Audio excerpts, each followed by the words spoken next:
Oi, gente! Estou aqui mais uma vez no nosso bate-papo, que a gente vai falar sobre medicina, carreira, história de vida e muito mais. Hoje eu tô com uma convidada incrível, vocês não sabem. Ela é otorrinolaringologista, médica de universidade e muito mais. Compartilha seu dia a dia no consultório, conheci ela na academia. Seja bem-vinda, Amanda! Olá, Júlia, tudo bem? Queria agradecer, Júlia, pelo convite, né? Acho que é sempre bom a gente falar sobre a nossa trajetória, que isso possa inspirar pessoas e ajudar de alguma forma. Muito bem. Amanda, conta pra gente como que começou a sua vida na medicina. Você sempre quis? Tem médicos na família? Onde você foi fazer faculdade? Quando você formou? Fala tudo. Na verdade, a medicina pra mim nunca foi um sonho desde a infância, nada disso. Eu morava em Minas Gerais e vim fazer ensino médio aqui em Goiás. Minha cidade era muito pequenininha. Essa questão em fazer medicina, eu não tenho pai nem mãe na área médica, nada disso, mas eu tinha muitos primos, né? Então eu tinha primos que já estavam fazendo faculdade, que queriam medicina, e aí eu realmente falei assim, acho que seria legal. Uma outra coisa que eu acho que vale a pena falar é que eu sempre gostei muito de estudar. Isso foi uma verdade. Então, eu sempre fui uma aluna que tirava notas boas no ensino fundamental, no ensino médio, e isso eu acho que acabou levando ali uma coisa também para que, será que não pode ser medicina? E eu gostava, assim, da parte de biológicas, então falei, não, vou fazer medicina. E aí nisso eu fiz 2 anos de cursinho, então terminei meu ensino médio, fiz 2 anos de cursinho até que eu consegui passar no vestibular. Então eu fiz faculdade na Universidade Federal Fluminense, instituição que eu tenho muito orgulho, uma faculdade centenária, enfim, isso pra mim foi muito bom. E aí eu fui pro Rio de Janeiro fazer faculdade. Como que foi? Primeiro, quando eu nem conhecia o Rio de Janeiro, quando eu fui fazer faculdade lá, quando eu prestava vestibular, hoje é muito Enem, né? Isso. Mas na minha época, que eu entrei na faculdade em 2011.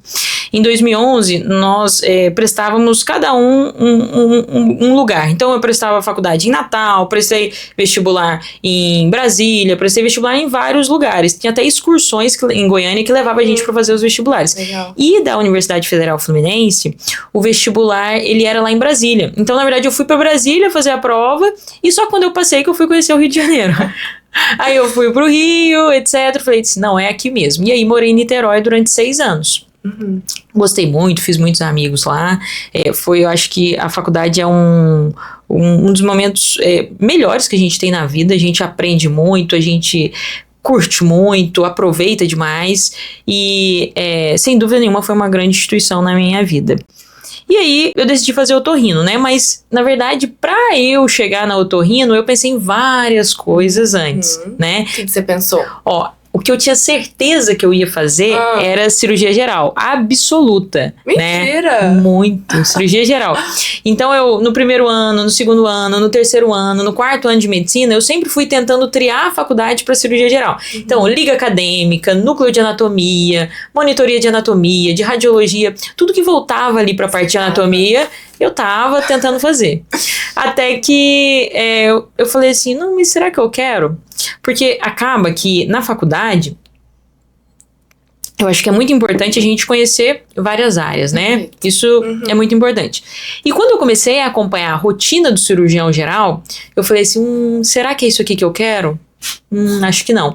E aí, acabou que eu fui indo bem, tentando conhecer outras áreas, até que eu me dei de cara com a otorrinolaringologia. E aí, quando eu conheci a otorrino, eu falei, olha, interessante essa área. E aí, é uma área clínico-cirúrgica, né? A gente vai falar um pouco da otorrino. E até que eu falei assim, não, vou prestar residência para otorrino ali já no meio do 5º ano. Falei, não quero geral. Não queria aquela qualidade de vida que eu imaginava que era da cirurgia geral. E aí eu fui pra área de otorrino. E aí tentei me preparar para fazer a otorrino mesmo. E aí fiz residência de otorrino também lá no Rio de Janeiro. Lá no Rio. E na sua faculdade você teve muito contato com otorrino ou não?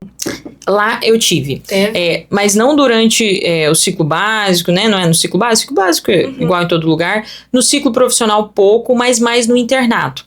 Então lá na UF, na Federal Fluminense, Fluminense, a gente tinha a possibilidade de fazer internato eletivo. Não sei se tem aqui. Aqui tem?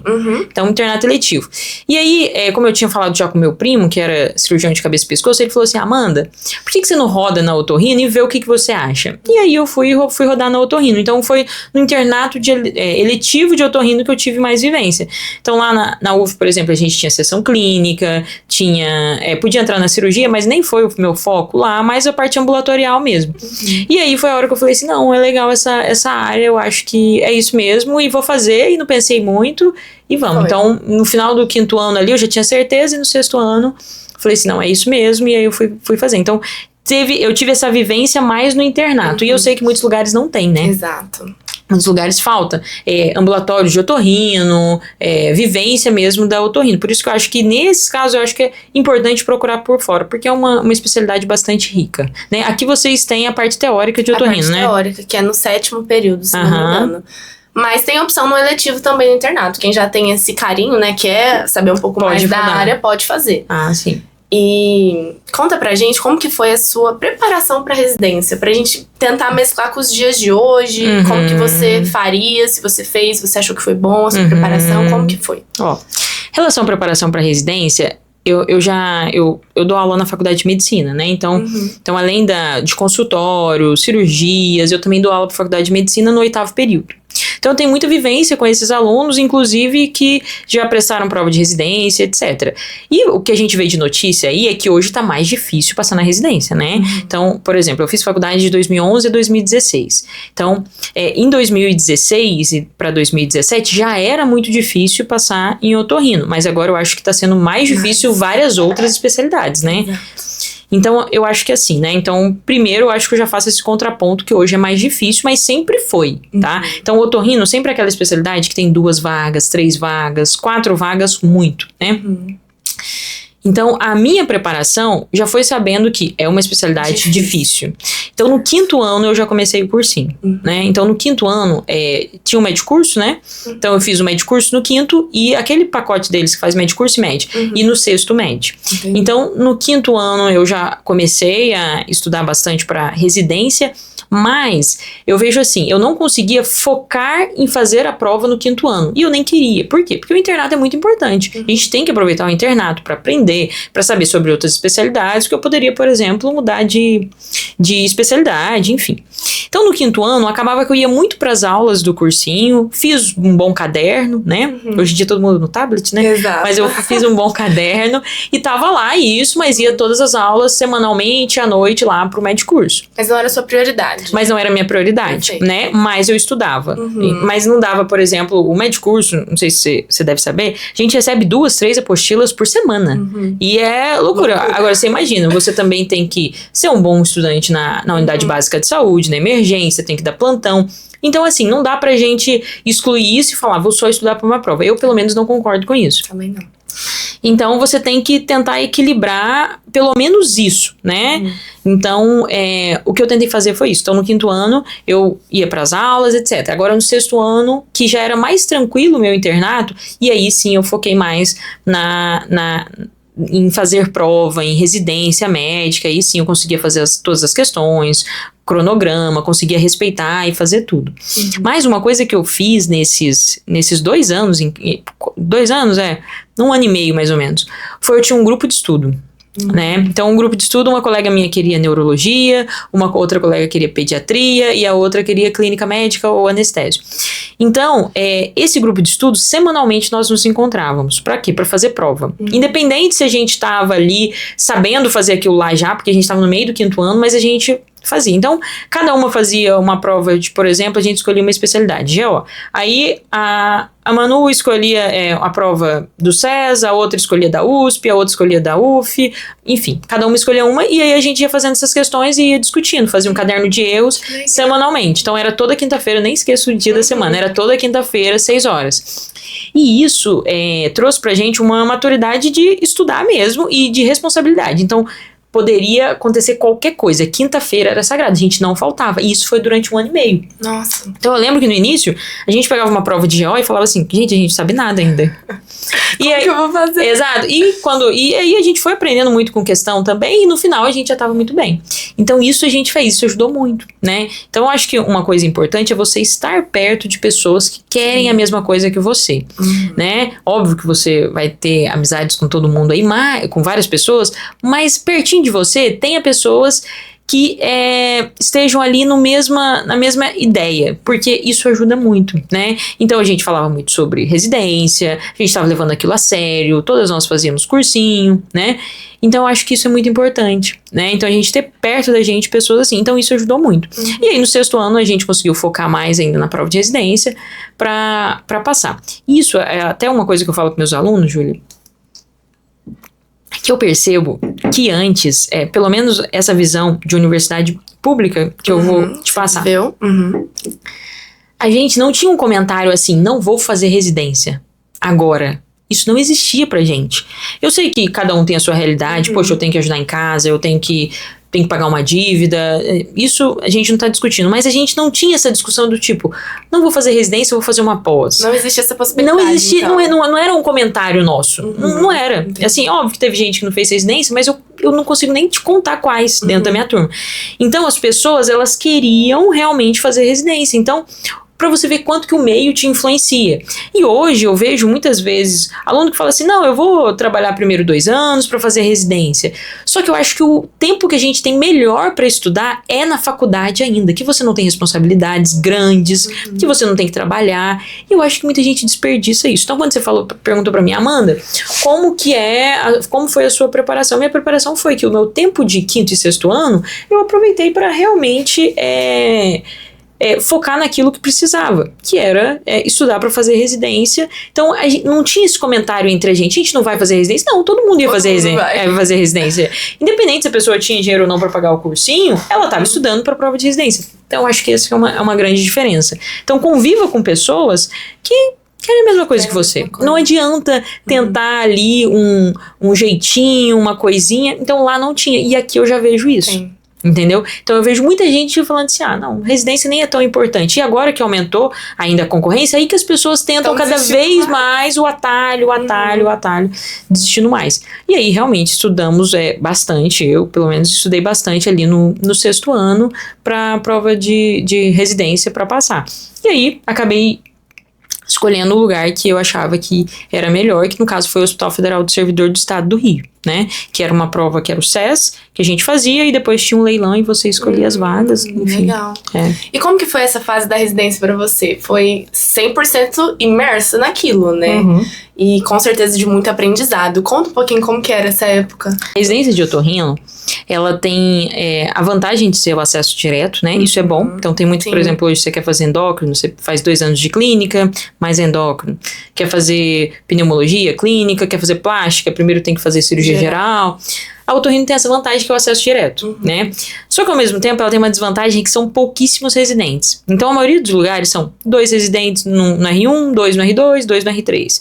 Ou 3, no máximo 4. Então é muito trabalho e uma carga horária grande. Então isso não tem o que fazer. Lá, nós éramos 2. Então, eu e minha colega, a Mariana, e tinham mais 2 R2 e 2 R3. Então, a carga horária era bem grande. No R1, praticamente de segunda a segunda. Era praticamente isso. Então, a gente tinha ali um dia de folga. O final de semana era dividido um dia meu, um dia da Mari. Ou o final de semana a gente dividia. Só que um dia que a gente tinha folga, a gente tinha que dar plantão por fora, porque tinha que pagar a conta. Exato. Então, na época, a bolsa de residência era aí uns 3 mil, se não me engano. Hoje eu acho que é 4, né? E aí, além disso, a gente tinha que trabalhar por fora. Então, eu trabalhava, por exemplo, todo domingo. Então, todo domingo. Não tinha como, não tinha como. Ainda mais no Rio, que é caro, né? O custo de vida é caro, elevado. Então, eu tinha que trabalhar. Então, eu trabalhava todo domingo no R1 e, durante a semana, a residência. Então, a especialidade clínico-cirúrgica tem que chegar cedo na enfermaria. Quem não vai para o centro cirúrgico depois vai para o ambulatório. Então, é bastante bem difícil, pesado. Tem muito atrito no início, aquilo que você tem que realmente readequar a sua vida, que você acabou de sair de ser você era acadêmico e você já entrou ali na residência. Então você tem que mudar muito rápido a sua cabeça, né? Então isso às vezes assusta um pouco. Mas a gente vai aprendendo, né? Mas é óbvio, R1 briga com R2, R2 briga com R3. E assim vai indo, mas depois vai melhorando. Depois a gente formou um grupo muito bom, inclusive a Thaís, que é até professora, ela era minha R-, né? Entendi. Depois a gente ficou super amiga, enfim. E foi isso. Mas é muito trabalho, é muita disciplina, é muita resiliência. Falar que eu pensei em desistir, eu não ia desistir de jeito nenhum, mas você chora, você chora de raiva, você chora de tristeza, você tá cansado, chega férias, você quer sumir da residência, mas sem dúvida é incomparável quando a gente fala em residência e qualquer outra coisa, tá? Então isso eu quero deixar bem claro. Quando fala assim, eu fiz uma pós não compara com a carga horária que você tem numa residência. Uma residência, foi o que eu te disse, a gente sai segunda, 5 horas da manhã de casa, 6 horas da manhã e volta 7 horas da noite, e é vivendo a especialidade, você vivendo a otorrino. Acaba que, no final das contas, você sabe tudo de cor. Às vezes os alunos falam, mano, mas como é que você sabe tudo isso de cor? Meu filho, é o dia inteiro, durante 3 anos, todos os dias da semana. Então, quando você tá em casa, seu celular também não para. Quando você é R+, o R1 te pergunta coisa, o R2. Então, assim, você realmente tem aquela vivência gigantesca, integral, né? Que não dá pra comparar com uma pós-graduação de final de semana, enfim, tanto que na otorrino é muito raro ter isso, né? Difícil achar pós-graduação, por exemplo, de otorrino. Então, nesse período foi um período, assim, de crescimento gigantesco, assim, exponencial. Você sai do 6º ano sem, assim, com pouca ali autonomia ou quase nada, né? Acaba que a gente até fala para vocês terem autonomia, vai, prescreve, faça, né? Acho que até uma dica pro interno. Mas você passa do nada pra, tipo, hoje a cirurgia é sua. Meu tipo assim, é óbvio. Exato, é óbvio que o staff tá ali com você, mas você tem a sua responsabilidade já. O paciente é seu, o carimbo é seu. Então, assim, é óbvio que é tudo supervisionado, mas você passa de uma responsabilidade de 2 para 10, 11. Então, assim, realmente, mas é isso que te faz crescer, é isso que faz você realmente progredir ali. Então, esses 3 anos lá foram muito bons, conheci pessoas maravilhosas, os relacionamentos que você faz dentro da residência são muito importantes, isso eu sempre falo. Então, por exemplo, você ter... isso aqui que a gente está fazendo já é algo diferente, né? Quando a gente fala da medicina, é óbvio que a coisa principal é o estudo, né? Não tem como a gente tratar alguém sem colocar como prioridade estudo. Então, medicina é igual a estudo, ponto. Mas... não menos importante que isso, a gente tem que falar de empatia, a gente tem que falar de comunicação, a gente tem que falar disso aqui, né? Então, você ter boas relações na sua faculdade, ter boas relações na sua residência, porque isso muitas vezes vai te gerar grandes oportunidades na sua vida, assim como gerou pra mim quando eu terminei a residência. Então, o que você faz ali, seja como acadêmico, como residente, você sempre vai estar sendo observado. Então, a gente sempre tem que tentar fazer o nosso melhor. Óbvio que a gente falha, a gente erra, a gente tem defeito, mas a gente sempre tem que buscar fazer o melhor. Então, só isso aqui, de você ter uma comunicação com especialistas, isso aqui já é muito bom para você, né? Então, que não seja aqui, que seja lá na unidade básica de saúde, que seja lá no pronto-socorro, tudo isso é muito importante. O relacionamento interpessoal na medicina é muito importante. Sem sombra de dúvidas. E Amanda, e aí você fez a sua residência, se especializou e voltou pra Goiás. O que aconteceu na sua vida? O que aconteceu na minha vida? O que aconteceu que eu queria saber? Primeiro que assim, eu tenho familiares em Minas e em Goiás. Em Goiás eu já tinha morado no ensino médio e no cursinho. Então eu tinha morado 5 anos aqui, cheguei em 2006 e fui embora em 2010, 2011 entrei na faculdade. Quando eu terminei, aí eu fiz a residência, eu terminei a faculdade em 2016, 2017 a 2020 eu fiz a residência médica. Quando começou a pandemia, eu tinha acabado a residência médica, isso foi ótimo, porque começaram a cancelar, teve vários problemas, tudo parou, né, etc. E nisso eu dava plantão no Rio, ainda de clínica médica, mas já tinha alguns trabalhos de otorrino. Falei, não dá pra ir pra nenhum lugar nesse período, então vou continuar aqui trabalhando. Então trabalhei em pronto-socorro, trabalhei em Covid, trabalhei como otorrino, trabalhei em pronto-socorro de otorrino, tudo. E aí foi andando. Aí quando foi 2021, assim, a gente tava no processo de pandemia. Mas eu já falei assim, não quero ficar no Rio de Janeiro, né? Tá. Então, a grande questão foi que eu sempre falava que eu queria voltar para Rio Verde. Porque é uma cidade média, uma cidade com oportunidades, etc. E eu não queria, na verdade, o Rio de Janeiro. Por vários motivos. Violência era um deles, cidade grande demais era um deles. Você sair da sua casa, demorar 1 hora pra você chegar no seu trabalho, 1 hora e meia pra você chegar no seu trabalho, sempre de carro, enfim. Aí eu falei, não é isso que eu quero. Então, como que eu vou voltar? Aí preciso de coragem, porque até lá, até nesse momento, então eu vim pra cá em julho de 21. Então, depois que eu terminei a residência, ainda fiquei 1 ano e meio lá. Nesse 1 ano e meio, eu construí muitas relações, eu tinha bons empregos, né? Imagina, então, sim. exato. Então, foi uma coisa assim, será que eu vou mesmo? O que eu vou fazer? Exato. Será que eu vou acabar com tudo que eu consegui? Exato. Deve dar medo. Dá medo, porque assim, você tá às vezes ganhando um pouquinho melhor, então falar assim, será que eu vou sair pra começar do zero? E do zero mesmo, né? Não tem um sobrenome médico, isso muitas vezes conta nas cidades menores, você sabe disso. E eu falei, cara, o que eu vou fazer? Mas eu não quero ficar aqui no Rio. E aí até que chegou uma proposta, eu tinha mandado currículo pra uma faculdade, que eu conheci uma pessoa lá em Mineiros, e aí falou assim, não, a gente tá precisando de um otorrino aqui mesmo. E aí a proposta salarial não era ruim, né? Mas não era nem perto do que eu ganhava no Rio, mas eu falei assim, não, eu tenho que ter um começo. Então será que eu vou pra Rio Verde? Porque daí eu fico em Rio Verde e vou pra Mineiros, trabalho, volto e vamos ver o que acontece. E, somado a isso, o Renan, esposo da Thaís, recebeu a proposta de vir para Rio Verde também. Ele já estava vindo dando plantão, do nada, numa coincidência, enfim, da vida aí. Exato. E aí a Thaís falou assim, amiga, eu acho que eu vou para Rio Verde. Eu falei assim, então vamos. Então vamos juntas. Então vamos. E aí acabou que eu cheguei em julho e a Thaís ainda chegou em junho. Que legal. Exato, que era minha amiga e fizemos residência juntas, otorrino. Eu falei, amiga, é agora ou nunca? E aí ela já falou assim, não, ela até falou assim, Amanda, eu já tô lá. Tô indo. Já tô indo. Você que faça sua mala. E aí, até que foi isso. Então, eu cheguei aqui dia 5 de agosto, dia 8 de agosto eu tava lá na FAMP dando aula já. E aí que eu comecei aqui em Rio Verde também. Então, segunda e terça eu ficava na FAMP. E essa volta não foi fácil. Porque eu me peguei, por exemplo, numa quarta-feira sem nada pra fazer, porque eu trabalhava segunda e terça e ainda não tinha paciente, e aí que eu comecei tudo. Então eu falei, vou começar a falar na rede social mais, vou começar aqui, recebi a oportunidade lá numa clínica que tá com o Fernando, os meninos, Henry, Felipe, de trabalhar lá, então a gente ficou lá 4, 5 meses, falando assim, não, agora vamos pra um consultório nosso, aí primeiro a gente foi num lugar mais simples, e aí a gente foi devagarzinho, caminhando, ter uma pessoa ao seu lado, isso é muito bom, né? Então a Thaís dividia muitas dificuldades comigo, do profissional, então isso foi muito bom. E aí a gente foi devagar, então assim, no início não tem paciente, no início você vai lá e não tem ninguém, e aí as pessoas começam a te conhecer, etc. Nesse período eu até entrei no plano de saúde da Unimed, depois eu até saí, que as pessoas já acabaram me conhecendo. E aí eu fui devagarzinho,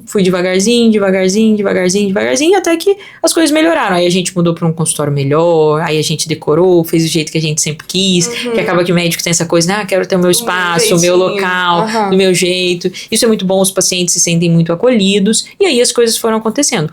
Mas é aquilo, eu tive que dar 2 passos para trás para não dar. Mas foi um momento bom, né? Então eu não fiquei, por exemplo, no Rio, depois de terminar a residência, 5 anos. Não, foi 1 ano e meio, vamos, e eu acho que foi um time certo.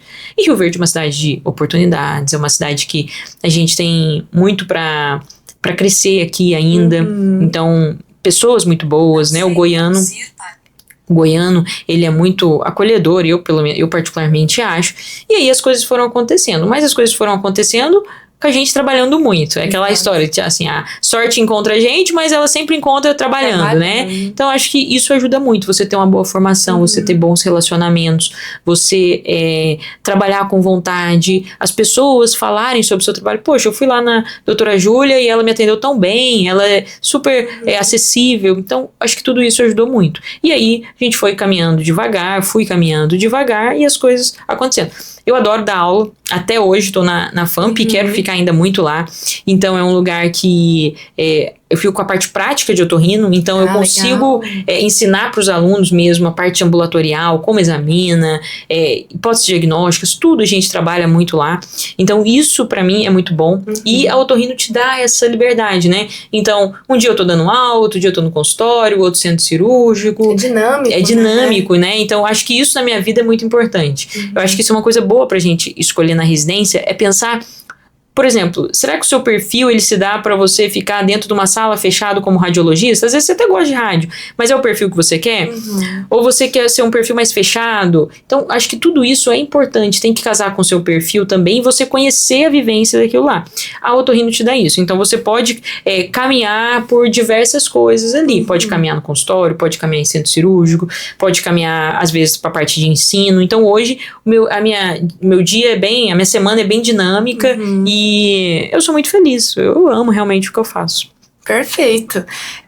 Pra gente ir terminando, assim, queria que você desse dicas pra essas pessoas que querem fazer otorrino, porque eu sei que tem muita gente, ainda mais por ser uma especialidade de acesso direto, igual você falou, de ser dinâmica. Tem gente que gosta de cirurgia, mas gosta de clínica também. Então, assim, otorrino parece ser perfeita pra essas pessoas.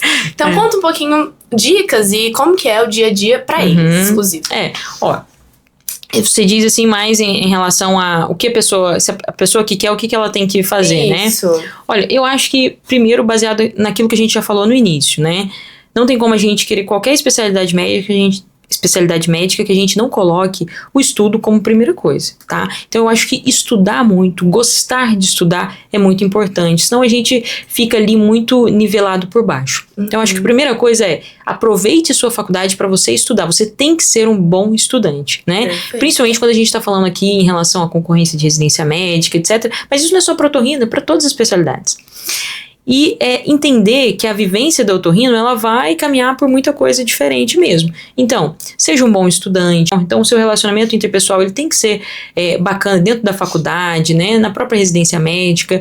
Mas durante a faculdade, sempre tentar ali conhecer a especialidade. Então, é diferente de você me ouvir falar aqui, de que você conhecer. Então, precisa conhecer a especialidade. Se você não tem oportunidade na sua faculdade, procure um otorrino por fora, né? Poxa, eu quero saber como que é a rotina. É importante você saber a rotina.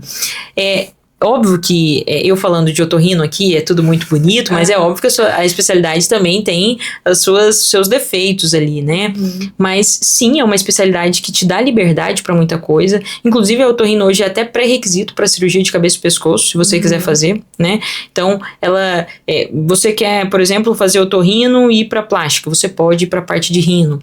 Tem a parte de várias N cirurgias que a gente pode fazer, e aí fellows que você pode fazer depois da otorrino.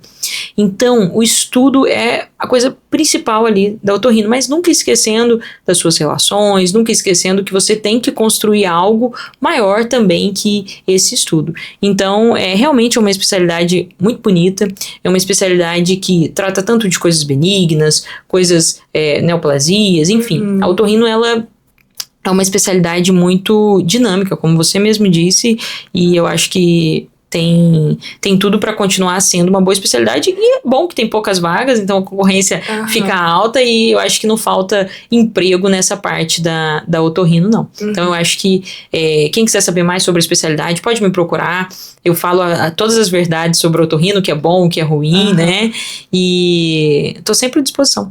Perfeito. E eu sempre te vejo nas redes sociais. Qual que é o seu vínculo, assim, com a rede social? O que você acha que ela pode te oferecer? E mais na sua parte de otorrino mesmo. Muitos pacientes chegam aqui pra mim pela rede social. Instagram, tá lá, doutoramanda.otorrino. E eu acabo falando tanto do meu dia a dia, mas acaba que eu falo muito de conteúdo. E esse conteúdo serve tanto para paciente quanto para acadêmico, né? Porque eu realmente fico nessas duas áreas. Então, o paciente vai lá, o paciente tira dúvidas e eu respondo, abro caixinha, aluno vai lá, o tempo todo aluno me pergunta, Amanda, tive essa otoscopia aqui, o que eu faço, como que é? Então, isso eu acho que é uma forma da gente até democratizar conhecimento, né? Eu acho que acabou aquela época que médico sentava atrás da sua mesa e ele estava ali e o paciente não sabia nada, porque era isso. Então, acho que a rede social ela democratizou muita coisa. Então, por exemplo, você tem um problema de ouvido, mas você já sabe mais ou menos ali o que está acontecendo. Então, eu acho que é importante. Então, o ensino, o seu estudo, o seu ensino, ele não tem que ficar só para você. Então, você consegue falar para mais gente e pessoas te conhecem. Então, as pessoas vão lá, deixam a opinião delas, as pessoas me conhecem, então, tanto o Google, Google, Instagram, outras redes, até TikTok que a gente estava falando aqui, muita gente pergunta. YouTube, canal do YouTube é mais vídeos mais longos, em que eu realmente ensino para as pessoas, como, por exemplo, melhorar um quadro de Cásion, como o remédio que você toma pode causar perda auditiva. Então, eu acho que isso é muito importante, isso é bonito, tá? Então, por exemplo, tem médico que não gosta que o paciente chegue lá sabendo mais ou menos o que ele tem. Eu gosto, porque significa que ele se preocupa com o que ele tem e ele veio buscar realmente ajuda. Então, estar na rede social não é para você ver alguma coisa na rede social e falar assim, nossa, agora eu já resolvi meu problema. Não, mas nossa, eu preciso procurar ela, eu já sei mais ou menos, se não melhorar, então eu vou procurar ali a doutora Amanda, a doutora Júlia, e isso chega até a gente de uma forma muito legal. Então eu fico muito grata quando o paciente chega para mim e fala assim, não, eu vi aquele seu vídeo sobre perda auditiva e eu trouxe a minha mãe.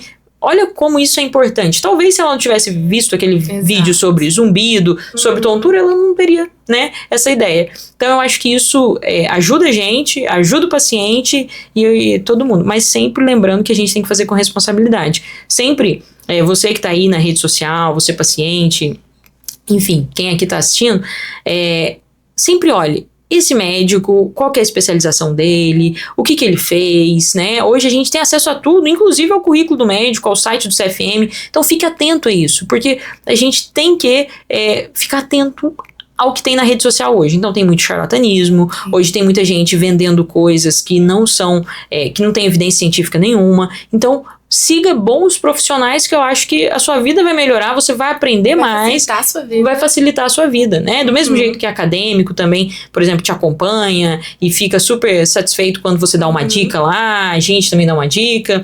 Acaba que no meu Instagram eu também falo muito para esse público de acadêmico, estudante, sobre várias doenças da otorrino que vocês veem, por exemplo, em pronto-socorro, unidade básica de saúde, você tá na unidade básica de saúde e vê que tá cheio, né?